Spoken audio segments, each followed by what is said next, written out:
कि वो ज्ञापन एसडीएम साहब और डिप्टी साहब जनता के सामने लेके उन्हें आश्वासित करें जो 1 तारीख को वल्लभ माता की चोरी हुई थी उसकी प्रक्रिया कहाँ तक पहुँची है। तो वल्लभ नगर वासी होने के नाते हम सब कांग्रेस जन जो शांतिपूर्ण धरना चल रहा था, आप सुन रहे हैं वल्लभ नगर थाने के लिए क्या बोला जा रहा है। हालात वाकई में ऐसे ही है। उसके पश्चात वहाँ पे कुछ शोर शराबा हुआ तो कुछ पुलिस वाले बाहर आए, जिसमें ये दिनेश जी पाटीदार भी थे। महिला शक्तियों ने उनको बाहर रोका क्योंकि वो लोग सुबह से सोमवार का व्रत था, भूखी प्यासी बैठी थी। उन्होंने कहा आप यहीं रुको, आपके डिप्टी साहब को यहीं से बुलाऊं। तो उन्होंने उस समय कुछ धक्का मुक्की हुई, शांतिपूर्ण बात चल रही थी, कोई ऐसी बात नहीं थी। हमने उनको रोकने का प्रयास किया कि आप यहीं रुके, ताकि डिप्टी साहब को फोन करके बुलाएं कि भाई आगे वो जनता जो यहाँ सुबह से खड़ी है भूखी प्यासी, क्योंकि उस दिन पूरा वल्लभ नगर बंद था, ना तो कोई चाय की ना कोई पानी का इंतजाम था। परंतु वो लोग बाहर नहीं आए और वो जा रहे थे तो मुझे लगा गलती से मेरा पल्लू पिच गया होगा। दोबारा धक्का लगा तो मैंने उनसे पूछा आपने मुझे धक्का क्यों दिया, तो वो कुछ बोलते हुए निकल गए वहाँ से। मैंने कहा आप क्या कहना चाह रहे हो, आप मुझे जानते नहीं हो क्या। उन्होंने ये कहा जानता हूँ। जब आपने देखोगे वीडियो कमर पे हाथ रख के खड़े और अंगुली नचा रहे हैं, मैंने कहा आप मेरे को जवाब दो, आपने मुझे धक्का क्यों दिया और आप कह रहे हो जानता हूँ मैं। तो बोले जानता हूँ क्या कर लेगी। मैंने कहा ये कोई बोलने का तरीका नहीं है, आप जब मुझसे ऐसी बात कर रहे हो आम नागरिक से कैसी बात करते। उसी समय खेरोदा SHO और बिंडर SHO भी वहाँ आ गए और वीडियो में भी आ रहा है, उन्होंने हाथ जोड़ के माफ़ी मांगी कि भाभी साहब बात नहीं बढ़े, आप अंदर आइए बैठ के बात करते हैं। पर वो बात मेरे सम्मान की नहीं थी, नारी शक्ति के सम्मान की बात थी और न वो कोई पार्टी का बैनर था, कुछ नहीं। हम वल्लभ नगर विधानसभा क्षेत्रवासी और क्षेत्रवासी उस चोरी के लिए वहाँ पे एकत्रित हुए।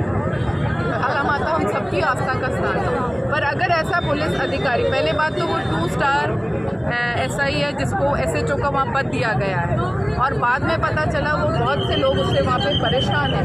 लोग जब ये घटना घटी तो ये कह रहे थे भाभी साहब आपके बहाने ही, आपके माध्यम से भी यहाँ से जाएगा तो यहाँ के जो नागरिक हैं चैन की सांस लेंगे। तो वो क्या कर रहा है वो आप खुद समझ सकते हैं। और महिला शक्ति वो कह रहा है ऐसा कुछ नहीं हुआ। तो वल्लभ नगर से वो सभी माताएं बहनें आई हैं जिनके सामने मेरे साथ ये घटना भी है। उदयलाल जी ने कहा कि कुछ लोग जो है वो इसको हाइट देना चाह रहे हैं, जबकि ऐसा कुछ भी नहीं है। मैं तो पहले भी गई थी, उदयलाल जी तो पहली बार आए हैं वहाँ पे। मैं उदयलाल जी की कोई वो नहीं बोलना चाहती हूँ क्योंकि वो वहाँ के जनप्रतिनिधि हैं, उनको जनता ने चुना है, उनका दायित्व है जनता के बीच में आने का।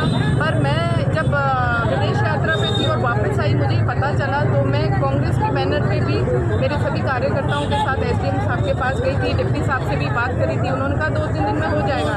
परंतु जब वल्लभ नगर का जो बाजार बंद हुआ, वहाँ पे स्कूल बंद हुए, सभी संस्थाएं बंद थी, तब उस समय हम लोगों ने भी उनका साथ दिया कि भारी मात्रा में हम सब जने भी वहाँ पहुँचे। परंतु वो ये कह रहे हैं, वो दिनेश पाटीदार जी ने मुझे अंदर से 2 व्यक्ति के साथ कहलवाया कि इनको बोले यहाँ राजनीति नहीं करे, उठ के चली जाए। उसके बाद SDM साहब ये लेने आएंगे। पर मैं वहाँ कोई राजनीति नहीं करी थी। क्या मैंने कोई कांग्रेस पार्टी के नारे लगाए या मैंने कोई ऐसी बात कही। मैं वल्लभ नगर क्षेत्र की वासी हूँ और मेरा दायित्व है क्योंकि वल्लभ नगर जनता का मुझे असीम स्नेह मिला, आशीर्वाद मिला, तो उनकी सुख दुख में तो मैं हमेशा खड़ी रहूँगी। एक SI कौन होता है मुझे वहाँ से उठाने वाला, तो वो भरा हुआ तो था ही, उससे लड़ पड़ा, बस उसे हटाया जाए वहाँ से वल्लभ नगर से।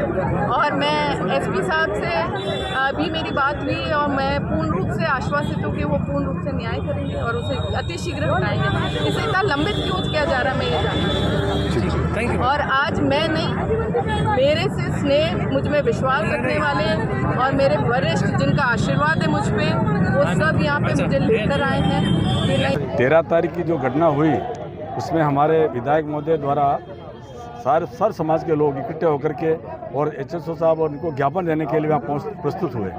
ज्ञापन देना SDO साहब के कार्यालय गए, SDO साहब को कहा भाई हम अंदर आकर के नहीं लेंगे, आप बाहर आकर के ज्ञापन लीजिए। तो उन्होंने धक्का मुक्की की और इस तरह से मतलब एक महिला विधायक को आपने बेइज्जत करने की कोशिश की। हम उनकी बुरी निंदा करते हैं और इस तरह की जो घटना है वो होनी नहीं चाहिए। हमने SP साहब को कहा कि ऐसे आदमी को तुरंत वहाँ से हटाया जाए और जो शांतिपूर्ण जो 1 तारीख या 2 तारीख को जो शीतला माता की चोरी हुई थी, आज 15 दिन हो गए, उसका सुराग नहीं लगा। उसके संदर्भ में इन लोग सब मिलकर के वहाँ बात कर रहे थे, लेकिन उस बात को इन्होंने बदतर बना दिया और भाजपा के इशारे पर इस तरह की जो घटनाएं करें वो बहुत अच्छी बात नहीं है। आप देख रहे हो कि जयपुर के अंदर में BJP के विधायक HSO की कुर्सी पे जाकर के बैठ जाते हैं। इससे और बड़ी शर्मनाक बात क्या हो सकती है? ये बीजेपी की सरकार निकम्मी है। भजन सरकार को इस्तीफा दे देना चाहिए। हमारे जिला कांग्रेस कमेटी और देहात जिला कांग्रेस कमेटी के नेतृत्व में और कांग्रेस के हमारे प्रदेश स्तर के नेताओं के नेतृत्व में जिस तरह से वल्लभनगर की पूर्व विधायिका प्रीति सक्तावत के साथ एक SHO द्वारा दुर्व्यवहार किया गया, अभद्र भाषा का इस्तेमाल किया गया, उसके लिए हम SP साहब से मिलने आए और उस दिनेश जी पाटीदार जो CI है उसको निलंबित करने की मांग रखी है कि आज एक शांतिपूर्ण तरीके से शीतला माता मंदिर जो वल्लभनगर में स्थित है वहाँ पर 13 दिन पहले चोरी हुई थी और आज दिन तक पुलिस प्रशासन उन चोरों का सुराग नहीं लगा पाया है।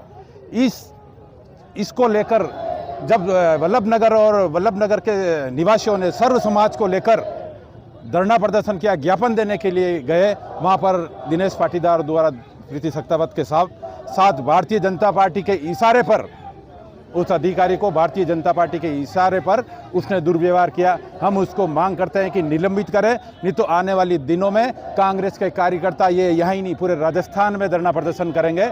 और ये कोई साजिश के तहत नहीं है, सर समाज का मामला था और वहाँ सार्वजनिक मंदिर है जहाँ चोरी हुई 13 दिन पहले, वहाँ के लोगों ने FIR दर्ज कराई। सरकार की जिम्मेदारी, पुलिस प्रशासन की जिम्मेदारी है कि चोरी का पता लगाए। जब चोरी का पता नहीं लगा तो वहाँ के लोगों ने धरना प्रदर्शन किया, प्रोटेस्ट किया। लोकतंत्र के अंदर हमारी बात कहने का अधिकार है, पूरा कोई रोक थोड़ी सकता है। पर इस तरह एक जो महिला विधायक है, पूर्व विधायक रह चुकी है, जिनके ससुर जी स्वतंत्र सेनानी रह चुके हैं, उस परिवार के साथ इस तरह तो आम जनता के साथ क्या होने वाला है? इससे ये हम तो सरकार से हम मांग करते हैं, प्रशासन से मांग करते हैं, पुलिस अधिकारी से मांग करते हैं, ऐसे अधिकारी को निलंबित किया जाए। और जो पूरे राजस्थान के अंदर कानून व्यवस्था जो बिगड़ी हुई है, हम सरकार का पूरा जोर विरोध करते हैं और अगर नहीं माना इस पर तो आगे जाकर हम बहुत बड़ा प्रदर्शन करेंगे।